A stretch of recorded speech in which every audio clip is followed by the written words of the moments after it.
Alors, je suis Christine Gagnon, biologiste de formation et mon titre ici, mon occupation, est directrice conservation et éducation aux Zoos sauvages de Saint-Félicien. Le Zoo sauvage de Saint-Félicien est unique à bien des égards.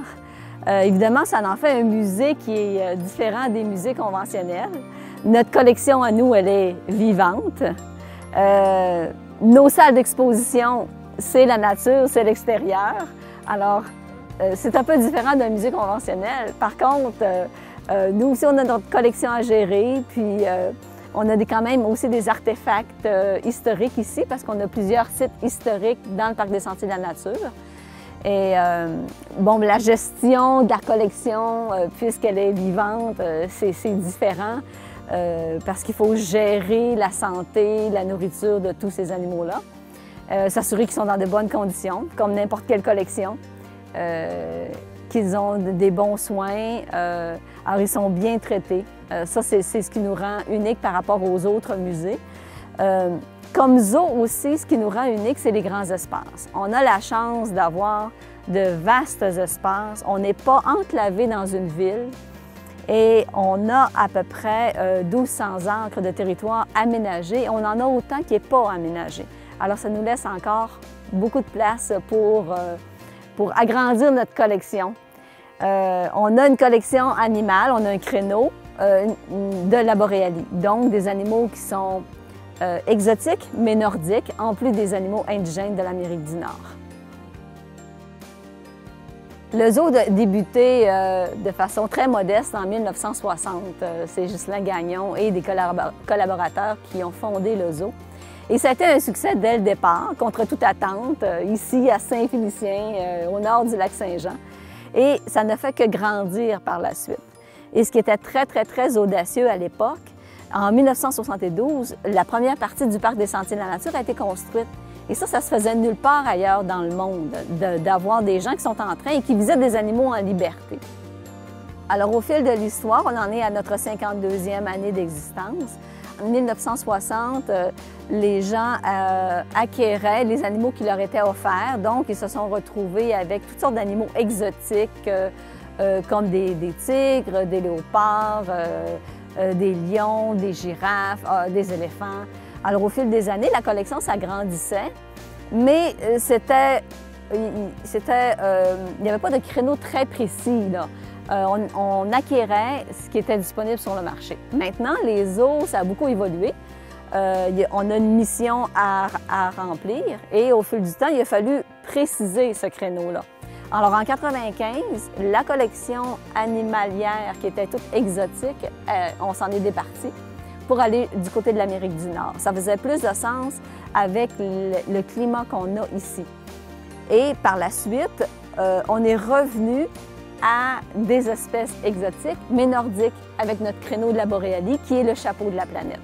Alors, on a des espèces indigènes, oui, mais aussi on a plusieurs espèces qui peuvent vivre sous nos climats ou avec très peu de support de notre part. Et ça les visiteurs l'apprécient beaucoup. Puis en même temps, ça convient mieux là, au climat de la région.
La boréalie, c'est vraiment le chapeau de la planète.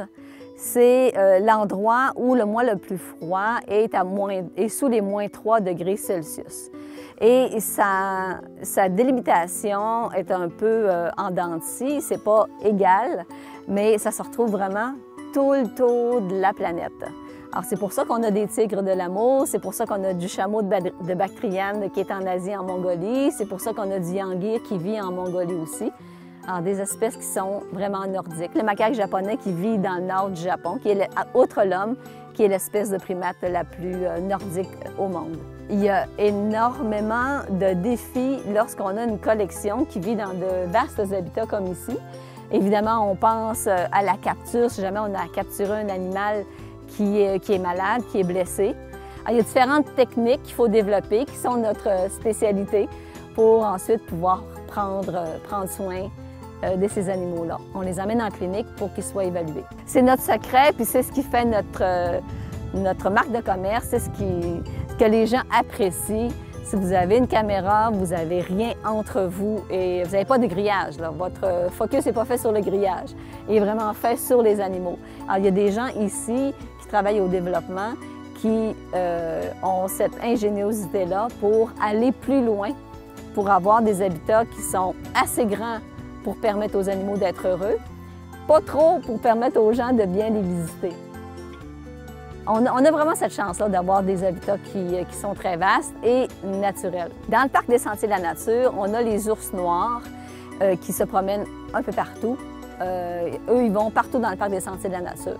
On a des ours bruns, un couple de grizzlies et une femelle Kodiak qu'on a reçu l'automne dernier de l'ancien Jardin zoologique du Québec. Et on leur a fait un habitat là, fermé. Eux ne peuvent pas se promener partout.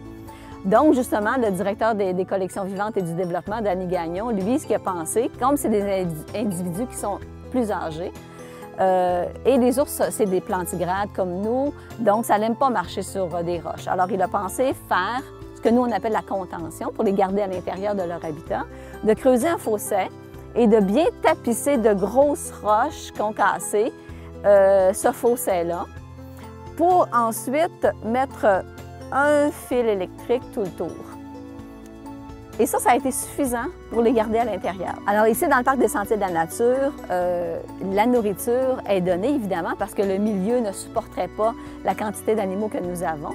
Donc les animaux sont nourris et le gardien animalier fait plusieurs tournées dans la journée pour nourrir ces animaux. Et c'est ainsi qu'on garde le plus possible les troupeaux au bon endroit. Les caribous sont nourris. Un peu plus loin, on va avoir la toundra arctique. Les bœufs musqués se retrouvent là. Alors, on essaie. C'est sûr qu'il y en a qui vont se promener un peu partout aussi. Mais de façon générale, on est quand même pas mal certain de trouver les caribous ici, puis les bœufs musqués de l'autre côté. Alors, c'est avec les gardiens animaliers puis la nourriture qu'on fait ça.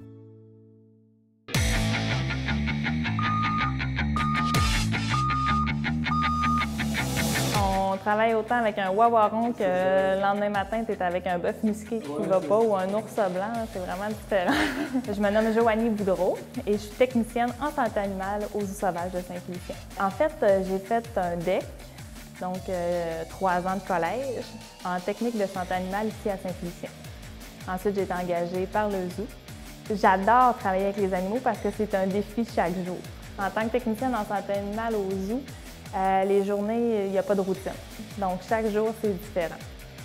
C'est sûr que souvent, j'ai mes animaux ici qui sont malades, qui vont rester ici à la clinique pour quelques temps. Donc, je dois les soigner, faire mon train-train quotidien, donc aller les nourrir, faire les traitements. Et sinon, ça dépend des animaux sur le terrain. Est-ce qu'on a une nouvelle boiterie qui arrive? Est-ce qu'on a un animal qui ne mange pas aujourd'hui? Qu'est-ce qu'on fait avec ça? Là? Donc, ça change chaque jour. C'est sûr, comme la plupart des travails, surtout quand on travaille avec les animaux, ou même avec les personnes, ça doit être comme ça, on s'attache aux animaux. Surtout des bébés que tu nourris au biberon, puis à un moment donné, il y a une maladie qui apparaît, puis on n'est pas capable de les sauver. Donc, c'est sûr que c'est toujours un peu triste là, de perdre les animaux qui s'étaient occupés pendant des années ou même quelques semaines. Là. On s'attache facilement. Ah, la question typique. Mon animal préféré. J'ai pas une espèce en particulier que j'adore. c'est des animaux, des individus, là, des animaux que j'ai élevés souvent ou que j'ai eu un contact privilégié avec, que je me sens un peu plus proche. Là. Un orignal, par exemple, un orignal en particulier, c'est un de mes préférés. Le plus beau moment, j'en ai eu plusieurs. C'est vrai. Il faut s'arrêter, hein. Des fois, il faut prendre le temps de se dire hey, c'est pas tout le monde là, qui est là à travers, qui est en train de nourrir au biberon un bœuf musqué ou qui est en train de flatter un orignal dans les sentiers. Il faut s'arrêter et se le dire. Là. Je pense que ces petits moments-là, là, c'est les meilleurs moments de ma journée. Les hôtes de nos jours ont une mission, puis on retrouve généralement 3 pôles principaux. Bien sûr, les gens viennent se distraire aux zoos. Et aussi, il y a le pôle conservation-recherche et aussi le pôle éducation. Alors, ces 3 pôles-là font également partie de notre mission. Avoir du plaisir ici, je pense que c'est un incontournable. Les familles peuvent venir passer la journée, s'amuser dans les jeux d'eau, la petite ferme, les enfants peuvent toucher des animaux. Je pense que ça fait vraiment... c'est une belle journée, on peut passer en famille, en faire un pique-nique et relaxer. Donc, on peut avoir du plaisir, c'est certain.